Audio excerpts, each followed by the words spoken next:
ואתה תצווה אל בני ישראל ויקחו אליך שמן זית זך כתית למאור. ואתה תצווה, c'est intéressant, il n'y a pas Vaïdaber Hachem el Moshe, et le Baal HaTurim nous fait la remarque que Moshe Rabbeinu n'est pas mentionné dans toute cette paracha. Toute la paracha de Tetzavé, on n'a pas le nom de Moshe Rabbeinu là-dedans. Pourquoi? Parce que, en fait, cette paracha de Tetzavé, elle est venue après l'histoire du veau d'or, même que dans l'ordre chronologique, l'ordre de la Torah, ce n'est pas l'ordre chronologique dans cette histoire, mais elle était Parashat Tetzavé, normalement, elle devait être après Parashat Kitissa. Et Moshe Rabbeinu, quand Dieu lui a dit qu'il voulait détruire un Israël, il lui a dit, si tu touches un Israël, efface-moi de mon livre. De ton livre. J'ai plus envie d'avoir moi aussi un lien avec toi si tu touches un Israël. Et Akadosh Baruch Hu a dit à Moshe, bon, tu veux pas être dans mon livre. Alors il lui a manqué une paracha dans la Torah. C'est intéressant. Qu'est-ce qu'il a fait, Moshe Rabbeinu? Moshe Rabbeinu, il a pris sur lui de ne pas être écrit dans la Torah. Qu'est-ce qu'il a fait, Moshe Rabbeinu, quand il a fait ça? Le Ben Ishraï raconte qu'il y avait un sultan qui était très en colère contre son fils. Et le fils a contrarié le père devant tout le monde, et le père a dit à son fils, ce rocher qu'il y a ici, je vais te le jeter sur ta tête si tu fais telle et telle chose. Et l'enfant, impertinent comme il était, il a fait. Le sultan était en dilemme. Il aime beaucoup son fils. S'il prend le rocher, il tue son fils, s'il lui met sur la tête. Et il a demandé à tous ses conseillers qu'est-ce qu'il fallait faire. Ils lui ont dit, tu dois accomplir le mot que tu as dit, tu dois tuer ton fils. Il a dit, ceux-là, ils n'ont pas de sagesse. Il est parti, il a vu un vieux rabbin, il lui a dit, dis-moi, j'ai juré devant tout le peuple que j'allais jeter le rocher sur la tête de mon fils. Maintenant, qu'est-ce que je fais? Il lui a dit, le rabbin, amène-moi le rocher ici. Il a pris le rocher, il l'a amené. Il a dit, prends des gens intelligents qui prennent le rocher et qui le cassent en petits cailloux. Et tu prends tous ces cailloux et tu les jettes sur la tête de ton fils. Tu accomplis ton mot et tu n'as pas tué ton fils. Kadosh Baruch Hu, quand il a dit à Moshe, je vais exterminer le peuple d'Israël, il fallait prendre cette xéra et de l'annuler, de la casser. Moshe Rabbeinu, sa neshama, elle est liée à toi en Israël. Il y a 600 000 commentaires pour la Torah. Et Moshe Rabbeinu, c'est Shoresh Nishmot Kol Israël. Toute la Torah de Moshe Rabbeinu, elle est attachée à toutes les étincelles des Neshamot de l'Am Israël. Et Moshe Rabbeinu, quand il a dit à Hachem, efface-moi, quelque part à Kadosh Baruch Hu, dans cette histoire, il a dit, celui qui m'a fauté, je vais l'effacer de mon livre.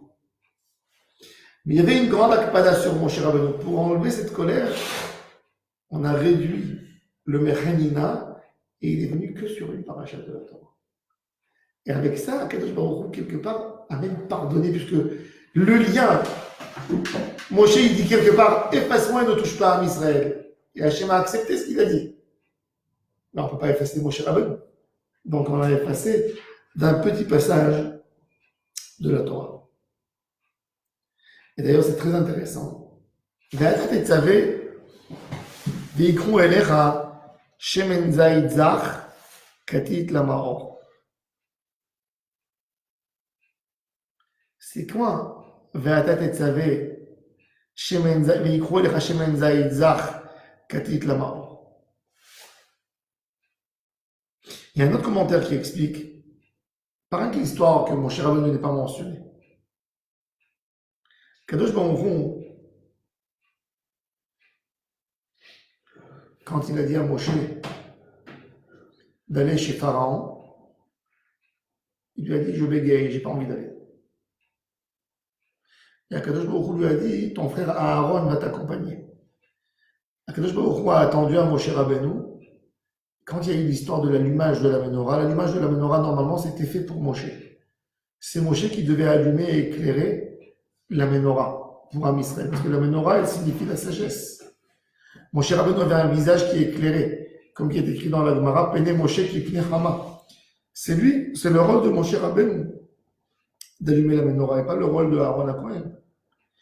Et Kadosh Baruch Hu dit à Moshe, on va t'amener de l'huile pour donner à Aaron. Alors la Gemara, elle dit, dans le traité Zevachim, Kouvet, elle dit que la dlaka a été prise de Moshe Rabbeinu et elle a été donnée à Aaron. Et Moshe Rabbeinu était triste. C'est pour ça que Kadosh Baruch Hu n'a pas mentionné le nom de Moshe dans cette paracha où qu'on ramasse, où qu'on a besoin de prendre de l'huile d'olive pour son frère Aaron.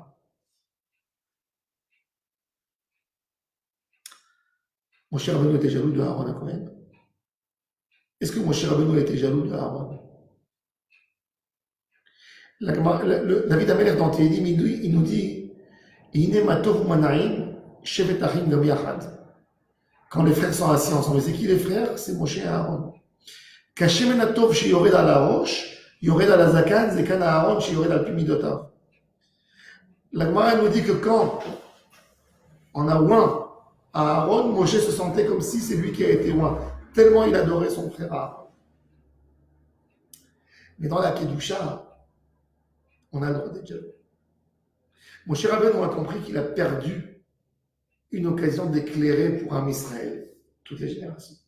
La lumière de la Torah que Moshe Rabbeinu pouvait éclairer dans Am Israël, c'était pour lui une perte énorme. Et pourquoi une perte? Parce que quelque part, quand Akadosh Baruch Hu dit à Moshe, il refuse d'aller chez Pharaon. Et Hachem dit à Moshe, ton frère Aaron va venir. Ça veut dire qu'Aaron, il ne lui a même pas posé la question. Sûr qu'il va venir. Il ne va pas poser des questions. Il ne va pas mettre des conditions pour Hachem Yitbarach. C'est pour ça que Aaron a eu ce mérite, lui, d'allumer cette menorah. C'est intéressant parce que Ve'atat et Tzavé, Ebné Israël, on a dans Parashat Tzav, Rashi nous amène de Rabbi Shimon Bar Yochai, En Tzav el Lashon Ziruz, Ve'en Tzav el Nedorot. Kadosh Baruch Hu, il nous dit pour toutes les générations, vous allez amener de l'huile pour allumer la menorah. C'était une huile d'une manière très compliquée à faire cette huile. C'était la première goutte qui sentait, etc.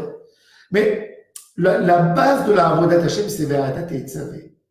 Le tzivouï d'Hashem, l'ordre d'Hashem, si on veut vraiment s'approcher à Hashem Yitbarach, dans l'ordre, il n'y a rien, on ne doit pas se poser des questions. Il n'y a rien qui doit nous embêter. Moshe Rabbeinu, quand Hachem lui a dit tu iras parler avec Pharaon, il a dit mais je bégaye. Il a dit mais, il y a quelque chose, mais. Il n'y a pas de mais quand tu parles avec Hachem. Ça n'existe pas. Tzivouï, Tzava'a, on dit qu'un testament, un père impose à ses enfants dans un testament. C'est un tzivouï. C'est pour ça que ça s'appelle Tzava'a. Ça ne dépend pas de toi. C'est pas toi qui décides comment tu vas le faire. Tu le reçois. C'est un décret. Tzav.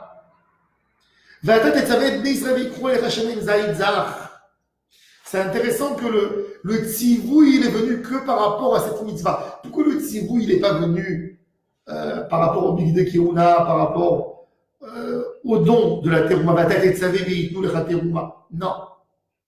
Le Shemen Zaïdzach, c'est Aaron HaKohen. La menorah, c'est la chokhma. La menorah, c'est la chokhma. Un homme pense que toujours, quand il posera des questions, il arrivera aux bonnes réponses. Des fois, on te dit que non. C'est pas comme ça. On a deux manières pour arriver à une sagesse. Quand je ne connais rien du tout, je fais de la recherche. Je n'ai pas un point de début, ni un point de fin. Donc, qu'est-ce que je fais? Je pose des questions. Et c'est ce qu'ils font dans la science, la recherche. Il y a des hypothèses, on a le droit de poser une question contre l'hypothèse, on a le droit de ne pas être d'accord, d'essayer de trouver un autre chemin. Mais quand Akadosh Baruch Hu, il t'amène une chokhma claire, une chokhma simple, tu n'as pas le droit de poser des questions sur la sagesse. C'est des Yikrou Elech Hashem En Zaïdzach. Katit Lamaor, Aaron HaKohen a eu un mérite de Ve'atat et Tzavé. Moshe Rabbeinu, quand il est parti chez Pharaon, il a posé des questions, il a mis des conditions. Chez Akadosh Baruch Hu, il n'y a pas de conditions. Et c'est pour ça que le Inyan de la Menorah, la récompense de Aaron HaKohen qu'il a eu suite à ça que lui n'a pas posé de questions, qu'Akadosh Baruch Hu a dit à Moshe Rabbeinu, tu iras et Aaron va t'accompagner. C'est-à-dire, je ne vais même pas demander est-ce qu'il va t'accompagner. Ça, c'est le symbole pour nous. C'est ce qui va éclairer. La chorma, des fois, c'est de savoir s'effacer à Akadosh Baruch Hu, de savoir comprendre. Quand un homme il pose une question, Dieu lui a donné un ordre. Va chez Pharaon. Il dit, mais comment je peux y aller si je bégaye? C'est-à-dire que tu mets en doute ce que Akadosh Baruch Hu t'a ordonné. Si tu dis, je bégaye, peut-être je ne pourrais pas y aller. Oui, mais moi, je connais exactement tes limites. Et je t'ai dit, malgré tout, va chez Pharaon. Aaron HaKohen, c'est le symbole de Vaïdom Aaron. Il est comme une pierre devant Hachem. Si Hachem veut, je n'ai aucune volonté, moi, contre Hachem.